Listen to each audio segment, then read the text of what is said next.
de Père et du Fils et du Saint-Esprit, ainsi soit-il, mais bien chers frères et sœurs, amis, continuons notre explication de la doctrine chrétienne. On est en train d'analyser encore le 4e commandement de Dieu, qui nous demande d'aimer nos parents, les respecter, leur obéir, les assister dans leurs besoins, mais aussi demande d'honorer, et en plus de nos parents, nos supérieurs ecclésiastiques et civils. Aujourd'hui, on va continuer cette réflexion sur les autorités civiles. Saint Paul, dans sa lettre aux Romains chapitre 13, dit, eh bien, il faut obéir aux lois de l'État parce que les ordres de l'autorité sont les ordres de Dieu. Donc toute autorité vient de Dieu, non seulement par crainte, mais pour Dieu, pour occasion de conscience. À l'exemple de Marie et Joseph qui se rendirent à Bethléem pour se soumettre à la loi du dénombrement, Saint Luc chapitre 2. Mais quand les lois prescrivent quelque chose de contraire à la volonté de Dieu, il faut agir d'après les maximes des apôtres. Il vaut mieux obéir à Dieu qu'aux hommes. Maxime qui avait déjà mis en pratique les 3 jeunes gens dans la fournaise à Babylone, les 7 frères Maccabées et Saint Maurice avec les légions Thébains. Maintenant, malheureusement, après plus ou moins 250 ans de lutte terrible, eh bien, l'antichristianisme a gagné, a triomphé, dans les lois, dans les États, les États officiellement sont athées, sont sans Dieu, sont même antichrétiens. Alors, qu'est-ce qu'il faut faire? Si on doit réfléchir un peu, pourquoi on est arrivé à cette situation lamentable, que les représentants des nations, des nations chrétiennes, oui, ont voté toutes sortes de lois qui ne sont pas des lois en fait, ce sont vraiment des abus de pouvoir terribles, comme tuer les enfants dans le sein maternel, comme empoisonner les personnes malades ou âgées, l'euthanasie, l'avortement, le vice de Sodome et Gomorrhe et soi-disant mariage d'hommes avec hommes, etc. Pourquoi on en est arrivé là? Eh bien, par la deschristianisation, malheureusement, deschristianisation de los pueblos, des nations, des peuples, deschristianisés. Et depuis, je dis, au moins 250 ans, les gens travaillent, les antichrétiens travaillent, les maçons, les communistes, les libéraux, tout ce qui est antichrétien. Et dans ça aussi, les chrétiens, soit catholiques, soit protestants, soit orthodoxes, ont aussi leur faute. Ils ont collaboré. Pourquoi? Parce que, dit le catéchisme de populaire catholique d'Ospirago, dit les citoyens doivent encore soutenir le chef d'État en envoyant dans tous les corps élus des députés capables et des sentiments chrétiens. Quand un chrétien vote pour n'importe qui, il aide. Et c'est comme mettre l'échelle pour qu'un bandit monte au toit, monte dans la maison pour voler ou pour tuer. S'il n'avait pas mis l'échelle ou soutenu l'échelle, l'autre n'aurait pas pu monter. Donc, notre vote a de l'importance. Maintenant, pratiquement tous les souverains, tous les rois ou présidents, c'est constitutionnel, n'est-ce pas? Le souverain constitutionnel ne promulgue que les lois délibérées et faites par les députés du peuple. C'est pour cela que la responsabilité devant Dieu est immense, non moins pour les députés qui font les lois, que pour les citoyens qui élisent les députés. Donc les chrétiens qui donnent leur vote à des députés ou à des élus antichrétiens, athées, pro-vice, Sodome et Gomorrhe, ils sont coupables. Et déjà, fin du 19e siècle, l'évêque d'Annecy fait parler ainsi les électeurs qui élisent des députés anticatholiques. Moi, électeur catholique, je suis par mon bulletin de vote cause de tous les malheurs, de toutes les persécutions de l'Église en France et ailleurs. Je suis cause de la suppression du catéchisme dans les écoles, des entraves mises à la pratique de la religion pour les fonctionnaires, de la mort sans sacrement des malades, du bannissement des ordres religieux et de toutes les oppressions de l'Église.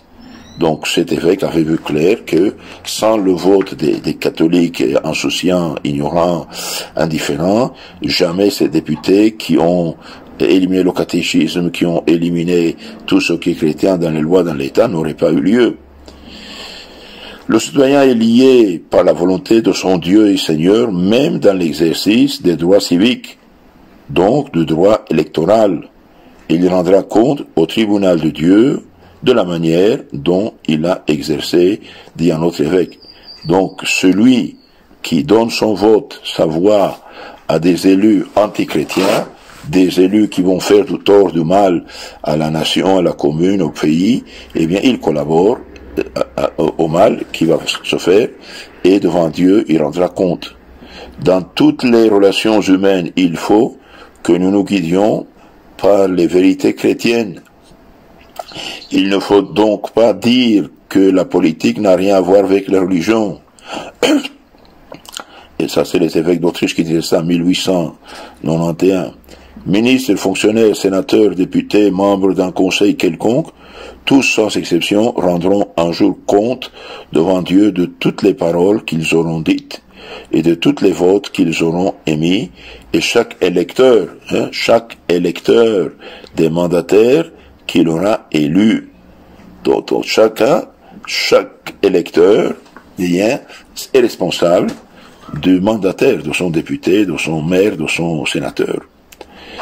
Les électeurs sont donc tenus de voter pour des hommes expérimentés qui connaissent les besoins de leurs électeurs, qui ont la science et le talent requis pour leur mandat, pour des hommes de conviction chrétienne, car celui qui en est dépourvu a rarement un caractère consciencieux. Mais celui qui n'a pas la foi, il fera ce qu'il peut avec son vote. Combien de députés pour qui on vote, et puis il vote des lois antichrétiennes.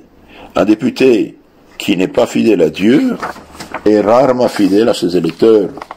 Du reste, comme les parlements s'occupent souvent des intérêts les plus directs de la religion et de l'Église, les catholiques sont tout particulièrement tenus de n'y envoyer que des députés au courant des questions religieuses et sincèrement dévoués à l'Église, des députés chrétiens.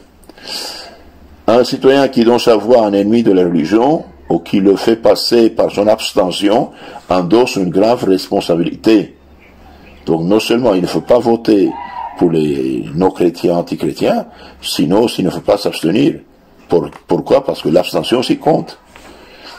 Les catholiques, dit un évêque, ne peuvent jamais en conscience élire un homme qui n'est catholique que de nom, qui méprise les lois de l'Église, qui n'assiste jamais aux offices, qui néglige le devoir pascal, qui s'abonne à la presse anti-religieuse sans y être obligé par ses situations personnelles, qui peut-être même raille et combat les religieuses. Bien, celui qui vote pour quelqu'un comme ça, eh bien, il participe du mal qu'il va faire.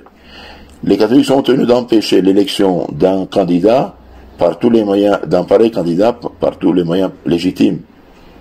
Il s'ensuit que les catholiques sont tenus de mettre le candidat en demeure de s'expliquer dans sa profession de foi sur l'école chrétienne, sur le mariage, sur le repos dominical, etc.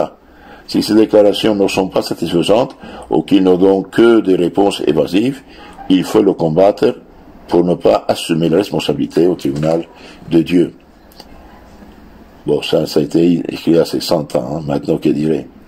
L'exercice du droit électoral est obligatoire devant Dieu, quand par là on peut empêcher le mal et procurer le bien, surtout le bien moral. Donc ceux qui ne votent pas, eh bien, ils se trompent, ils font mal. Que personne ne dise, oh, ma voix n'y fera rien, car souvent une voix est décisive. Et lors même que le bon candidat ne sortirait pas, notre voix contribuerait à augmenter le prestige et l'influence de la minorité. L'expérience prouve d'ailleurs que l'abstention est contagieuse et qu'elle facilite ainsi le triomphe du mauvais candidat. Au moment des élections, ceux-là même qui ne jouissent pas de droit électoral ne doivent pas rester inactifs. Ils doivent instamment prier pour que les élections tournent au plus grand bien des individus, de la famille, de la patrie et de l'Église. Ainsi, beaucoup d'évêques prescrivent-ils des prières publiques avant les élections ou avant la session des parlements. Donc, il faut absolument voter, faire voter, prier, essayer d'être actif et collaborer pour que les idées saines circulent. Hein.